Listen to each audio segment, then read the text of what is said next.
欢迎收看本期的游戏铺子，我是乔伊。在2016年发售一款游戏《无人深空》，想必很多玩家都听说过。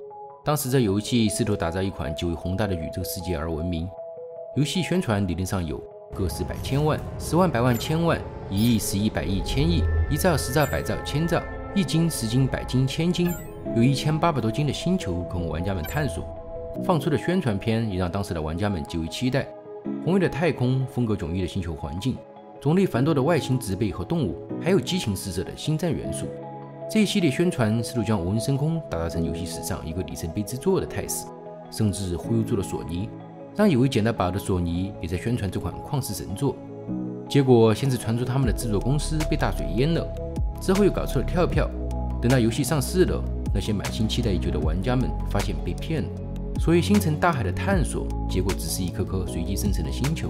由于随机生成，导致很多植被、动物、地形环境显得非常杂乱和不符合常规逻辑，玩法单调乏味，和宣传的内容有极大的差异，致使游戏的人气和口碑瞬间爆炸，得到 Steam 上最难获得的差评入场。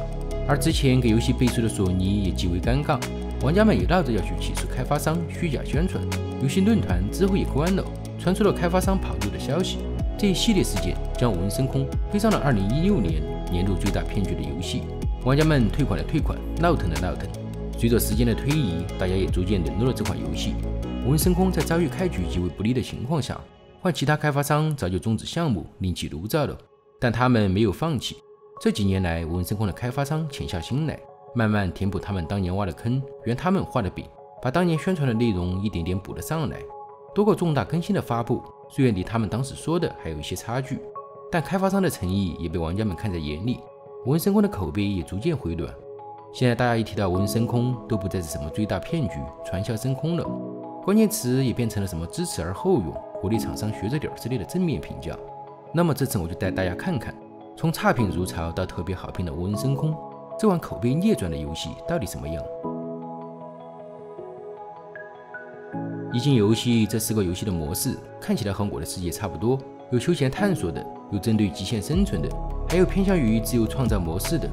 看看这宏伟的星辰大海，人类的渺小，宇宙的神秘，还来不及我遐想，然后我就发现我被坑了。看这个页面，从这个页面上大家能得出的信息是，我们应该静静等待游戏的初始化，等待游戏的加载。我一直在想，游戏是不是因为星球太多，我第一次加载嘛，肯定要生成一些内容，久一点也能理解。画面上有一个亿，是不是按亿才行？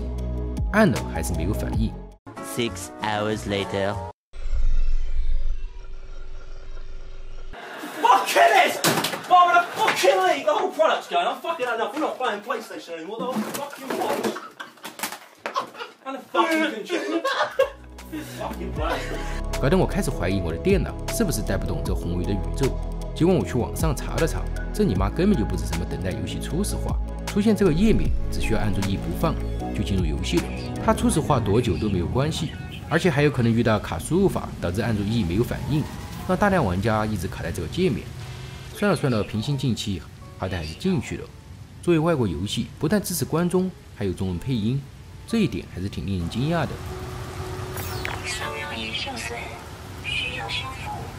游戏开始会将你扔到欧几里得星系上的蒙克星球上，因为某种原因你的飞船坏了，坠落到该星球。一开始的内容相当于教程，让你去利用激光挖矿、采集资源，然后通过收集元素制作零件设备，如可以探测周围资源的扫描仪，可以大范围探测周围地形存在物的信号增强器，以及分析面甲，来分析周围动植物、矿物等资源属性，来获得更多的元素。不同的星球有不同的环境，有的星球宜居，有的星球环境恶劣，需要随时收集资源，补充自己的氧气，并且在某些充满着高温、低温、毒气的星球上，还要及时补充防化设备。不同的星球有自己的昼夜和气候环境，有时候会遇上热能风暴、极寒风暴或者酸雨等突发情况，需要及时找建筑、洞穴等地方避难。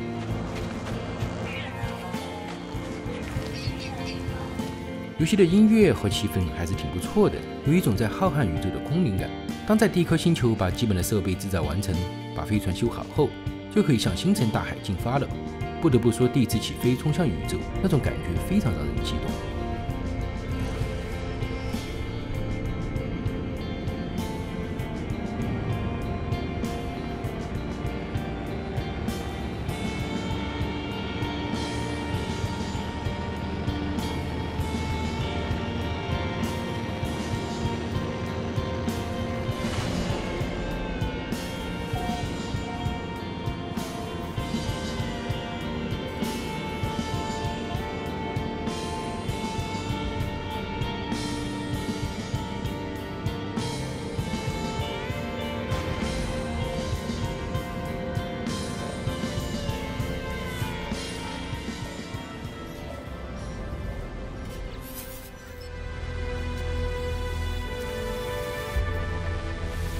游戏是有主线任务的，你会一直收到宇宙中一个神秘的信号，它来指引你探索宇宙。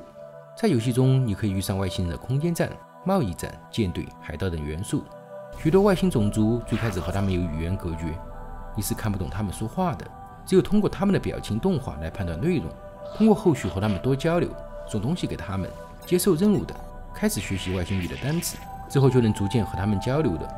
游戏的总体玩法便是做主线任务，和外星人们接触，完成他们的任务，去各种星球探索、挖矿、找材料赚钱。经过多次版本更新后的无人深空现在能自由建筑，这个还是有点意思。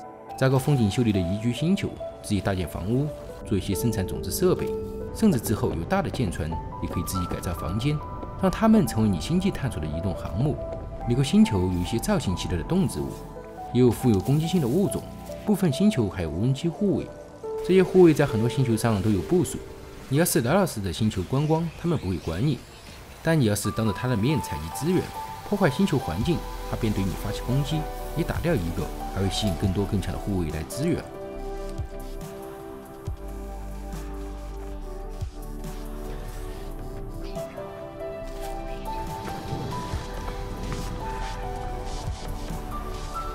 我觉得游戏最好玩之处在于，每当你到一个新的星系，去探索那些奇怪的星球时，那种期待感。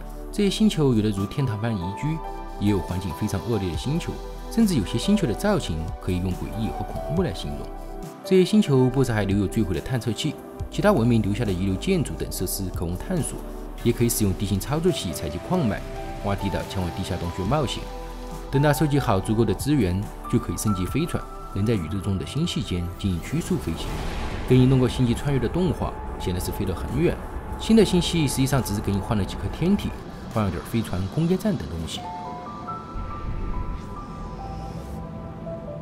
从这个机制可以看出，游戏的所谓海量星球的设计原理受能源、飞行时间等限制，你得依靠曲速飞行、虫洞等设计来到另一个星系地图。本质上其实是以块块星系为单位的地图组建成整个宇宙的。每个星系有几颗星球等天体，有优势的外星种族、资源分布和冲突情况。通过这种设计，玩家们在一个星系、几个星球探索，上一个星系任务资源搞得差不多了，便又换个地方继续干。不同星系可以接触到海盗等敌人，触发星战、飞行感、场面、战斗等设计，只能说凑合着玩。之后随着你的资源、货币逐渐增多，你甚至可以买大型货船等组成舰队，也可以搞出星球探索的车辆来加快你的资源收集。那么进入游戏的中后期便遇上一个问题，就是游戏的内容会非常的干。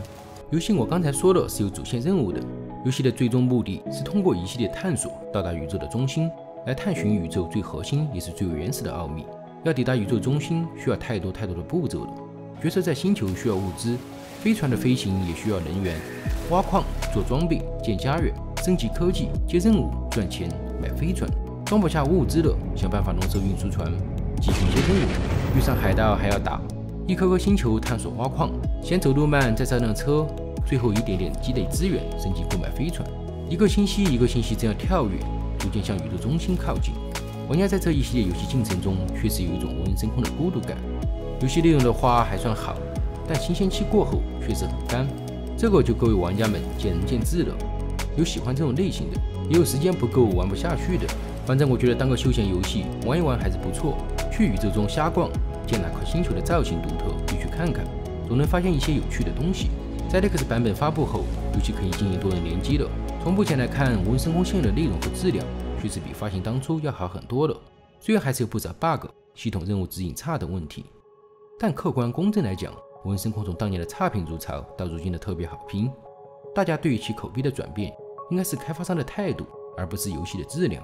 在现如今很多厂商把游戏当作一种暴利吸引的商品来看待时，如果一个游戏像无人深空那样出师不利，还不如立刻终止项目，卷钱走人，等风头过了，重新做一个新的游戏，更符合商业利益，而不是花数年时间一步步挽回一个已经被玩家嫌弃的游戏。至少这一点上能看出他们对无人深空确实是当作一款游戏来看待，而不是吸金的商品。但从一款粗制滥造的游戏发展到如今，要想说游戏目前做的有多好多优秀，还远远不够。目前的质量和内容本该是游戏发行当初就应该有的。无人深空要想长远的走下去，达到他们当年宣传的水准，还任重道远。不过基于官方对于游戏的态度和更新力度，我还是很看好这款游戏。对于这种太空探索题材的玩家们，可以去尝试一下。不喜欢的，大家看了这期节目了解个大概也就够了。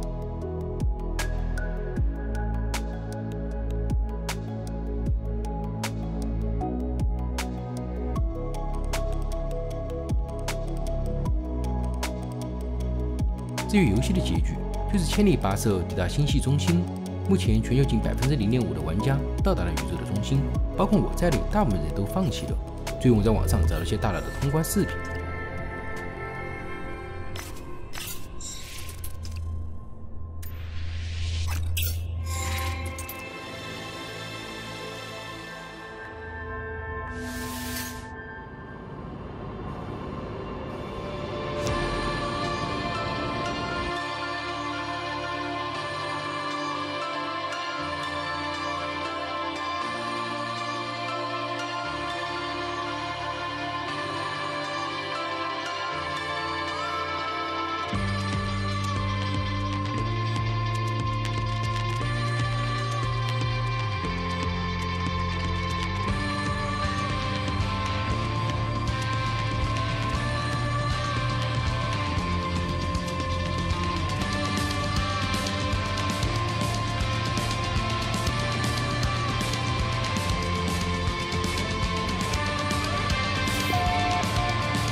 在一阵炫目的星际穿越后，如游戏开局一样，你被传送到了某颗星球。飞船也如最初一样坠毁了。和开始不一样的是，保留了那些资源和技术，相当于开启了一个轮回和二周目。